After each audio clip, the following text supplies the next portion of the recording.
Ola, son Quique Alvarellos, director de Alvarellos Editora. Tócame comezar esta mesa redonda onde imos a falar sobre a edición en galego dende a perspectiva das editoras independentes. Antes de concretar co noso caso en concreto da nosa editorial, gustaríame traer aquí uns datos previos de o panorama editorial en Galicia dos últimos anos e dos últimos tempos, non? Aínda que hoxe a Covid o atravesa todo e o modificará todo, pero convén que vexamos para valorar o que hoxe podemos facer e o futuro, quizáis que se nos presenta, ter diante algúns destes datos.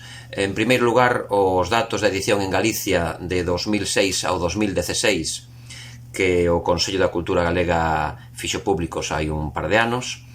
Neses datos constátase un descenso na edición dos libros en galego enorme nesa década. Si no 2006 se editaban en Galicia en cifras redondas 2000 títulos en lingua galega, en 2016, que é onde conclúe este estudo, baixaron deses 2000 a 1200, non?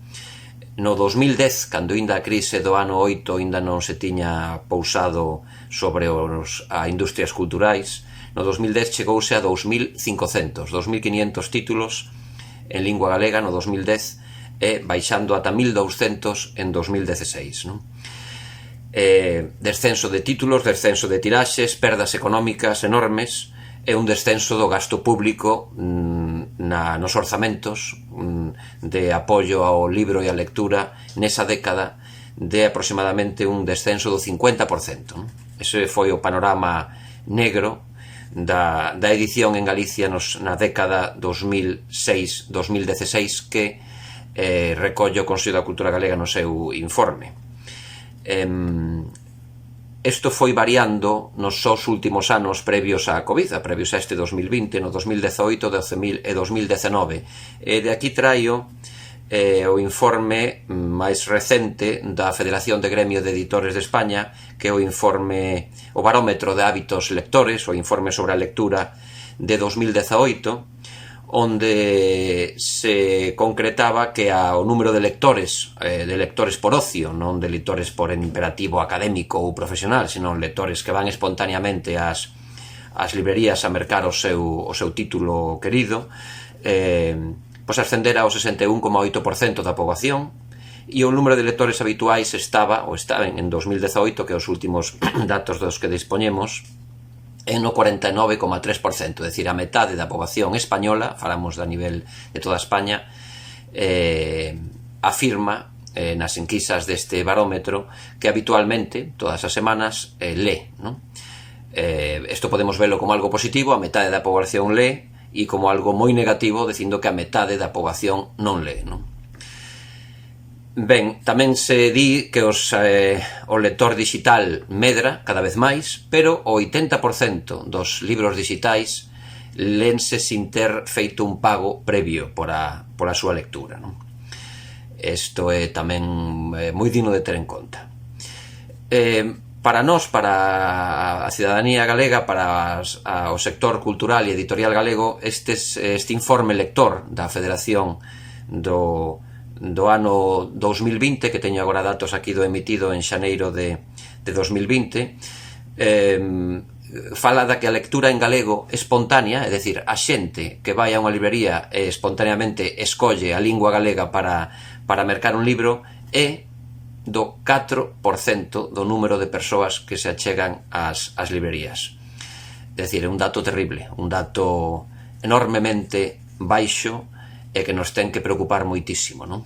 E que nos ten que levar a reflexión de que está sucedendo, non? E onde está a responsabilidade desta situación.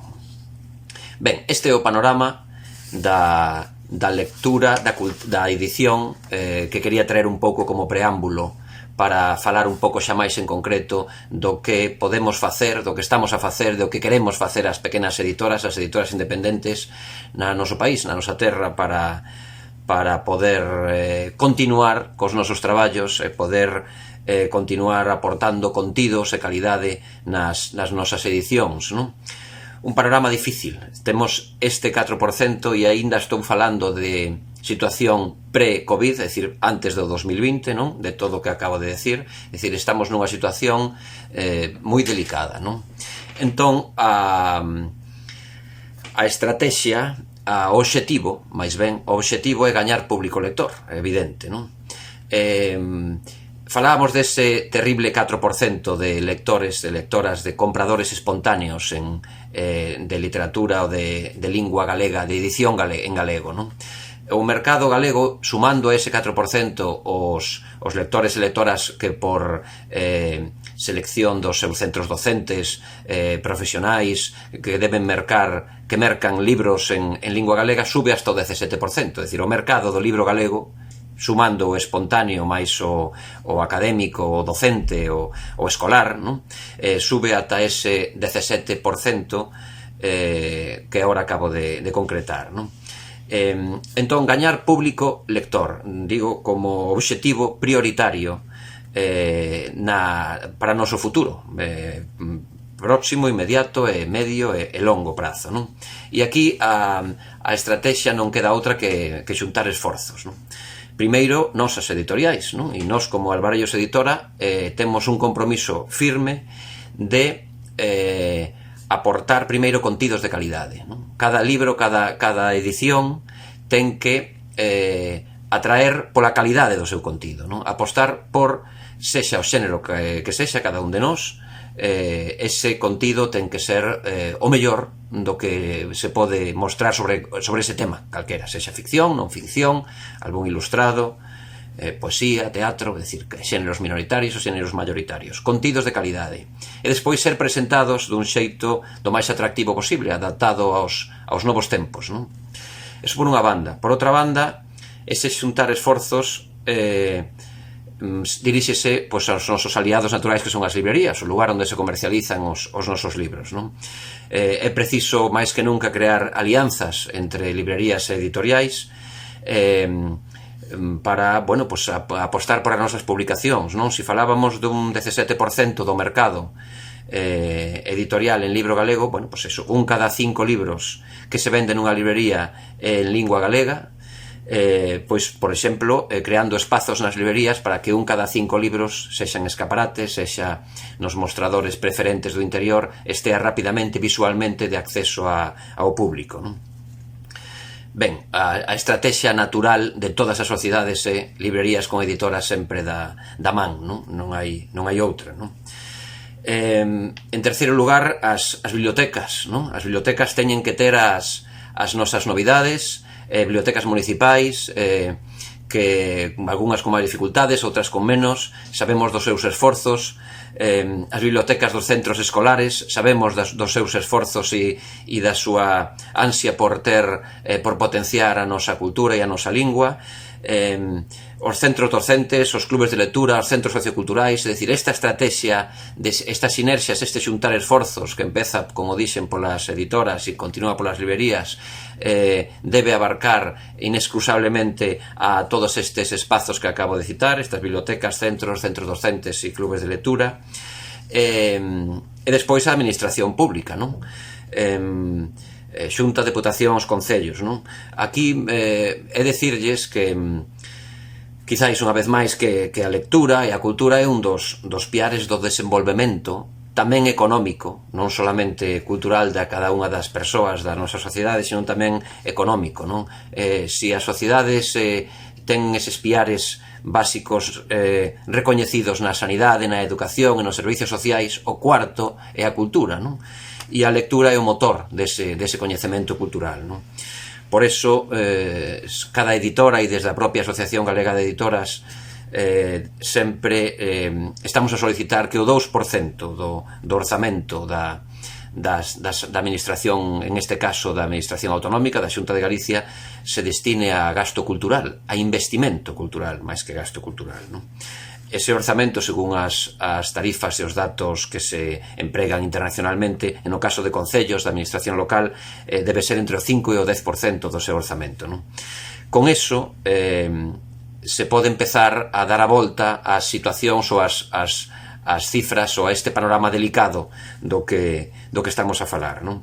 Ademais, o retorno social e económico do investimento, dese 2% que pedimos para a administración autonómica, ou entre o 5 e o 10 entre a da administración local, pois o retorno social e económico é moi grande. Está pendente, por certo, dunha valoración concreta para que as administracións e tamén as empresas que non dependen que non son empresas culturais saiban calibrar a importancia de apoiar tanto a nivel privado como as administracións públicas a apoiar proxectos culturais, non? A apoiar proxectos lectores, non? A administración pública debe acompañar con diálogo, con campañas firmes, transversais de fomento de lectura a todas as nosas accións, non?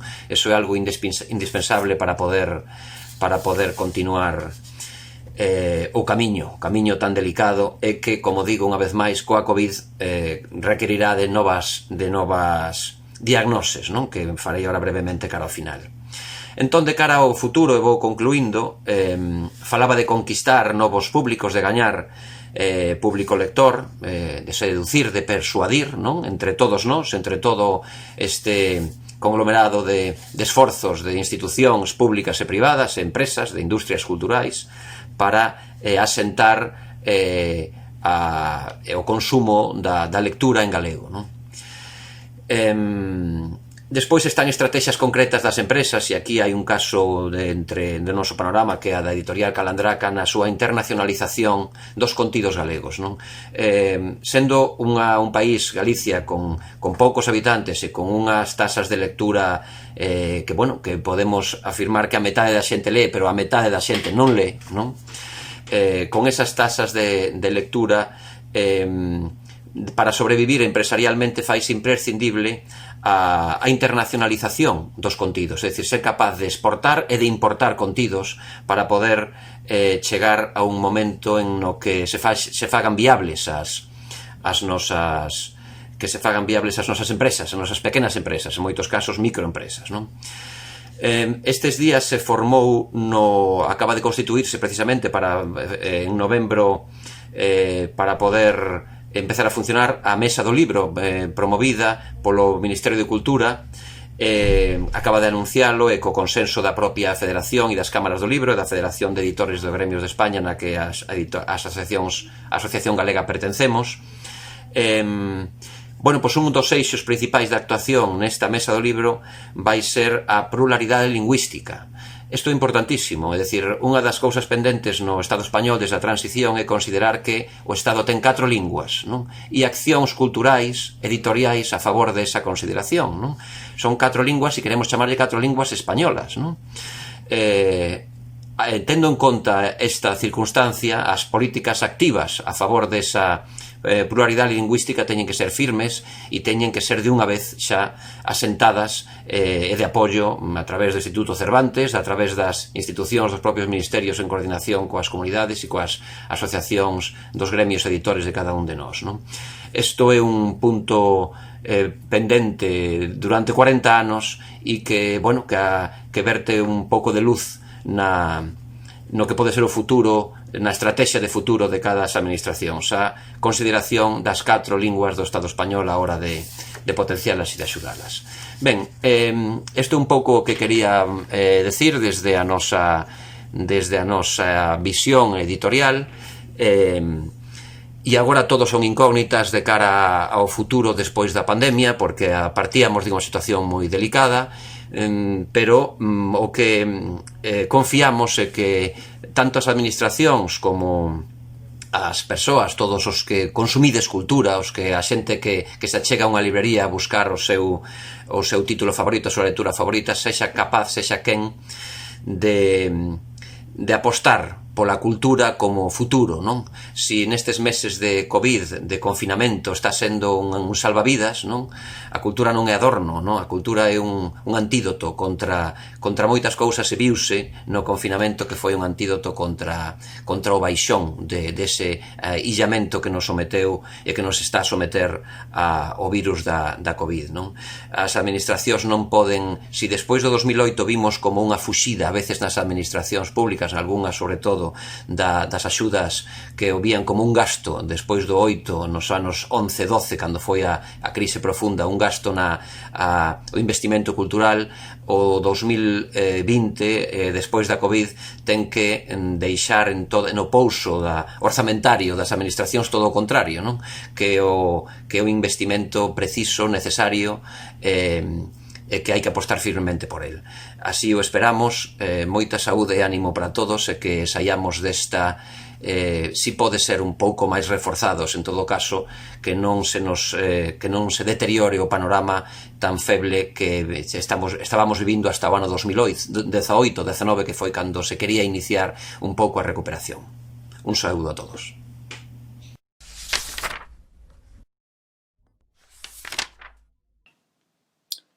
Ola, eu son Celia Recarei, unha das editoras xunto con Carlos Valdés de Irmás Cartoné, que para quen non nos coñeza, somos unha editora independente fundada en 2014 en Santiago de Compostela, dedicada á traducción ao galego de clásicos da literatura universal. Irmás Cartoné é un proxecto que nace da paixón pola literatura, como calquera editorial, como seguramente toda editorial que traballa nunha lingua minorizada, nace tamén da paixón pola lingua coa que traballamos e dunha certa militancia, dun certo compromiso con esa lingua, non? Pero, sobre todo, nace do convencemento do potencial da traducción como factor de normalización da lingua. Nos estamos convencidos, non, de que unha lingua para sobrevivir, para medrar, para florecer, ten que poder manter unha relación en pé de igualdade con outras linguas, con outras culturas, ten que poder tocar, que os seus falantes sintan que a súa lingua é válida para a transmisión de absolutamente todo tipo de coñecemento e de manifestación cultural. Nese sentido, creemos que a traducción é primordial. Unha lingua que vive supeditada para acceder ás producións de outras culturas, que está supeditada a outra lingua, acaba estancándose, acaba caendo nun proceso, creo, do que nos chamamos folclorización, non? De servindo únicamente para falar de nós mesmos, do noso ambiente inmediato.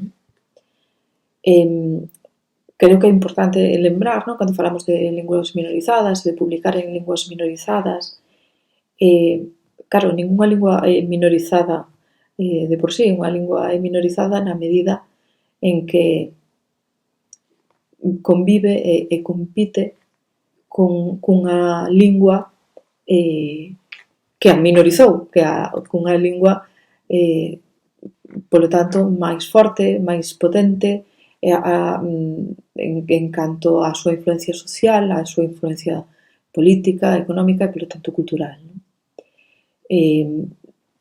De maneira que, claro, toda a produción cultural que se fai na lingua de menor poder parte sempre dunha desvantaxe inicial, non?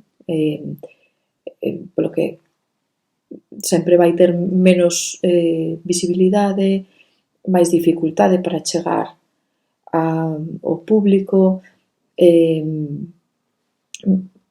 polo tanto, pois eso, menos rendibilidade económica e tal, pero, bueno, aí estamos, non? No caso do galego, ademais, a lingua coa que competimos posúe unha das maquinarias editoriais máis potentes do mundo, un sector editorial no que hai uns grandes conglomerados que, ademais de copar os espazos, de copar a visibilidade, a capacidade de difusión, impoñen unhas normas e un ritmo de produción e unhas normas da cadea de distribución do libro que se xa resultan agofantes para calquera editorial independente que publica nesa mesma lingua, para unha editorial independente que publica na lingua minorizada, pois son directamente imposibles. Pero, bueno, sendo imposibles e todo, convivimos con elas e aí estamos e aí seguimos, non? No noso caso, ademais, eu creo que o factor da traducción é un punto que nos dificulta ás veces, non sei, é algo que temos observado nestes anos, non? Que a traducción a xente está moi acostumbrada, o público está xa moi acostumbrado, a pesar iso das dificultades de que poida ter o libro galego para acceder aos lectores, a xente xa está máis acostumbrada ao libro, á produción en galego. A xente coñece os escritores en galego, etcétera. Pero aínda manteñen unha relación un tanto peculiar coa traducción ao galego. Hai como dicía antes, non? Hai como un certo, nunha parte da sociedade, dos lectores, polo tanto, hai como unha certa convencemento, máis ou menos consciente, de que o galego está ben para o noso. Pero para acceder á literatura estranxeira xa non é necesario o galego, xa para iso temos o español, non? De feito, claro, aí entra tamén ese factor, non? Da potencia, digamos, do sector editorial español, que isto dá a impresión moitas veces no público de que todo o que paga a pena ler en canto á literatura estranxeira, iso xa está en español. O que poidamos achegar nós parece que ás veces que non interesa, que xa custa meterse. Con todo, tampouco todo son queixas, non? Si que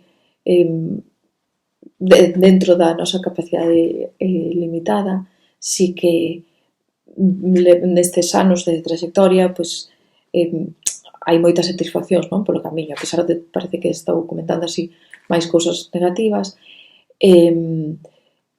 hai moitas partes positivas, e si que hai unha relación, aparte diso, os sermos pequenos si que permítenos moitas veces establecer un diálogo coa xente que nos lee, que igual nas grandes editoriais non se dá, e si que vemos que